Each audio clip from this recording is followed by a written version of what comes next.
ফটিকরাই বিধানসভা কেন্দ্র বিশিং খবজাক জগন্নাথপুর হাতিও হাস্তে হাফাংনি আদাগি খুনি লুয়া জিমাবাই সাংরাং শালক কতাল তাংজাকমা ফিশ মার্কেট স্টল এবা আনি হাতি নফিয়গৈ রেজাখা কতাল মার্কেট স্টল নফিয়গৈ রেখা আদাগি খুংনি মন্ত্রী সুধাংশু দাস লগি তংমানি আদাগি খুংনি দাগি ফাংতে হাবানক ফাংর একমাত্র ভারতবর্ষ আজ পুরো বিশ্বকে পথ দেখাচ্ছে।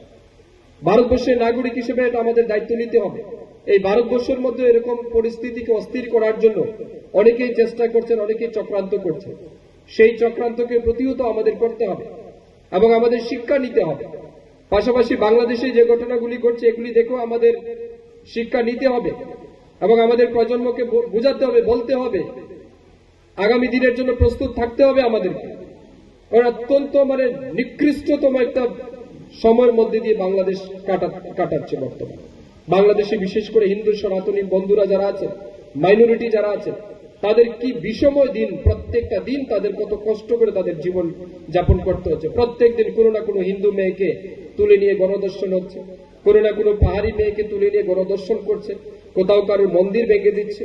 এই যে আমরা দুর্গাপূজার জন্য প্রস্তুতি নিচ্ছি, বাংলাদেশে হিন্দুরা প্রস্তুতি নিচ্ছে কিন্তু তাদের মূর্তি ভেঙে দিচ্ছে, মূর্তি তৈরি করার আগে মূর্তি ভেঙে ফেলছে।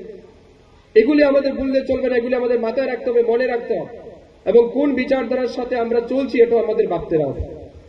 তাই সাথী, এই পূজা আমরা যেমন আনন্দ করব, আমাদের সহানুভূতিও থাকবে। আমাদের ওপারের যারা বাংলাদেশ হিন্দু সনাতনী ভাই বোনেরা আছে, আমরা হয়তো এখান থেকে কিছু তাদের জন্য করতে পারছি না, কিন্তু আমাদের সহানুভূতি তাদের প্রতি আছে। আমি আবেদন করব আপনাদের সবাইকে, আমাদের রাজ্য, আমাদের এলাকাকে, আমাদের রাজ্যের কৃষ্টি সংস্কৃতিকে বাঁচিয়ে রাখার জন্য আমাদের সবাইকে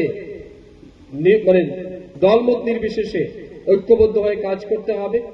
একতা আমাদের মধ্যে আরো বেশি আনতে হবে। আমাদের ধর্ম, কৃষ্টি সংস্কৃতিকে বাঁচিয়ে রাখার জন্য আমাদের সবাইকে দায়িত্ব নিতে হবে এবং কাজ করতে হবে।